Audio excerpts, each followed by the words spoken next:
What's up guys, Hownish here, and today we have one hell of a news update from Bungie in the form of This Week at Bungie. So they actually give us information about the reveal for the September DLC. That is going to be happening very soon. I'll speak about that in a moment. They give us a full breakdown of how the new faction rally is going to work inside of Season 3. And there are a lot of changes to break down there as well. There are more insights about Crucible Labs. Bungie are actually going to be making Escalation protocol a little bit easier. And we've got a bunch of other WARMIND things to round up, so let's jump straight into it. Firstly though, I've got to say a big thanks guys. We've just hit 200k on the channel, which is absolutely insane. I appreciate all of the support that you've shown me here. I do have a couple of things planned for 200k, so I'll keep you guys posted, but for now I just wanted to say a brief thank you for all of the support. It means an absolute ton. So let's get into the news. First up, Bungie talk about a reveal for Year 2 of Destiny 2. So they say, recently we updated the development roadmap with some new milestones. September was plotted as a new waypoint with a hint of more yet to be revealed. The time for that reveal has come. Here's your host with the details of our next really big show. So Deej says, we'd like to invite you to capture a glimpse of what we have planned for the second year of Destiny 2. We have some big ideas for how we're going to transform your Guardian lifestyle and reinforce your hobby as an interplanetary hero. We'll tell you more about it and we'll do it live. You'll hear from many members of the development team who will set some big goals for September in their own words. We'll explore deeper into new territory with game director Steve Cotton and project lead Scott Taylor, two faces that you might recognize from previous reveals. We'll respond to a bunch of community feedback and unveil some of the things you haven't even been looking forward to yet. We'll top it all off with a look at the new roadmap with exciting new promises for everybody. So this is going to be on Tuesday, June the 5th at 9 AM Pacific. That is 5 PM here in the UK, and that is on Bungie's Twitch channel, the Year 2 reveal of Destiny 2. So that is going to be very exciting. We do get this background image right here as well, where we can see this interesting kind of architecture. It almost looks a little bit vexy right there, but I got a feeling it could be something completely different. Obviously, we're going to learn more about this, and it's going to be very exciting, so I'll be sure to keep you posted on my channel as well. Next though, Bungie talk about the faction rally that'll be coming, and they say that they have some revised goals. So pledging to a faction should be a meaningful choice. Players may now only pledge to one faction per account during a faction rally event. Reputation progress is retained through multiple events and will not be reset during the season, even if a player changes allegiance. Each faction offers unique rewards such as exotic armor ornaments and masterwork catalysts for exotic weapons, and we're planning to host 3 faction rally events over the course of Season 3. And we get an image right here of some of the new exotic catalysts that we've seen before, but they say that each faction now features ranks which players can reach by earning faction tokens, and faction rank up rewards will continue to grant legendary armor and weapons past rank 30. And they give us a preview of all of the different sets right here. So we've got Dead Orbit,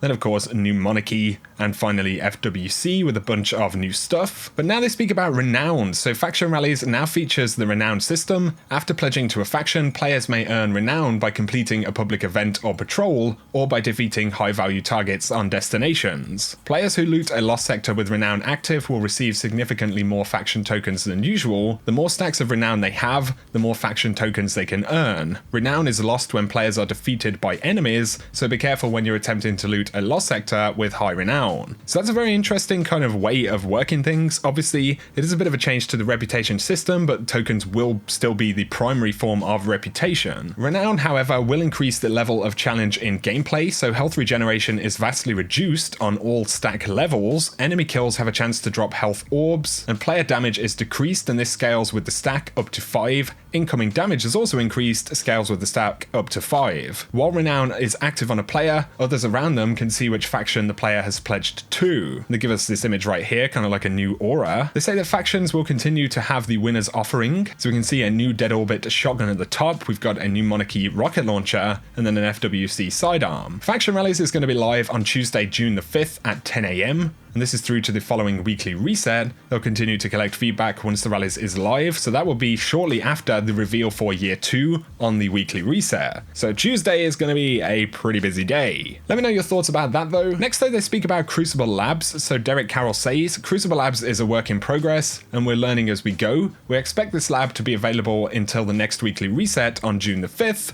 but if something goes truly sideways, we might have to end the test earlier. We're deliberately starting things off simple, not just the test showdown, but the labs process itself. And they say that they're interested in any feedback that players may be able to give. What do we think about the mode? Was anything confusing? Did anything seem to be missing? Was there a map that it played better or worse on? Are there spawning issues? Were the rounds too short or too long? And was there a weapon or sandbox combination that affected the game in a negative way? And they do say that you can take to the feedback forums if you do want to speak about this stuff, so especially if you're into PvP, if you want to have your voice heard, this is actually kind of an interesting opportunity. Now though, they speak about Protocol. So to get straight into it, the moment that this weekly update goes live, the power levels for Escalation Protocol enemies will be lowered in waves 4 to 7, waves 1 to 3 will be unchanged and will remain at 370 power. So they're actually making Escalation Protocol easier. That's definitely going to mean that those last few rounds will be much more achievable. So if we actually look at the change, the old value was that at wave 4 to wave 7, you would go from 385 up to 400 power, and this was the power of the enemies.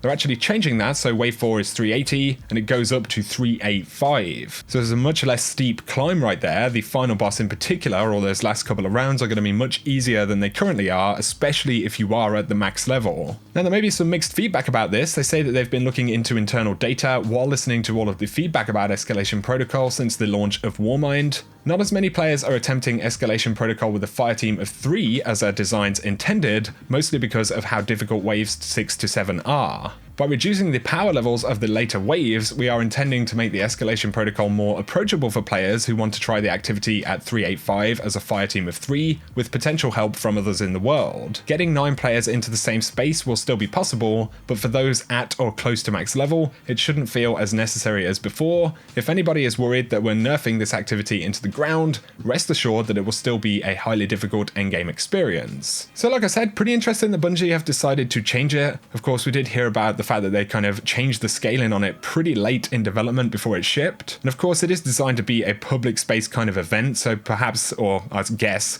the case has been that that power level hasn't really worked out for this kind of activity. So the release kind of tipping the scales back towards the player a little bit. Let me know what you guys think about that. I'd definitely be curious to hear your thoughts. Tomorrow though, issue 2 of the WARMIND digital comic will become available, so if you enjoyed those, this is expected to become available at 10 AM PDT, that's 6 PM in the UK, so that should be when Xur arrives, and we can see the artwork for that right here. Finally though, Bungie list a bunch of known issues, so they say since the release of update 1.2.1, the following issues have been identified and confirmed. So Nightfall unique rewards, they've identified an issue where those rewards from base Destiny 2 and Curse of Osiris strikes are not dropping for players, so bear that in mind. If you're wanting to grind any specific loot from the Nightfall, they're currently bugged. Bungie are looking into fixing that. They're looking at a problem with Xbox One login. This is issues where players are trying to launch Destiny 2 and having problems. They're looking into an issue where prototype engrams and powerful rewards are actually getting a bit mixed up, so sometimes people are getting powerful engrams from prototype engrams or from XP,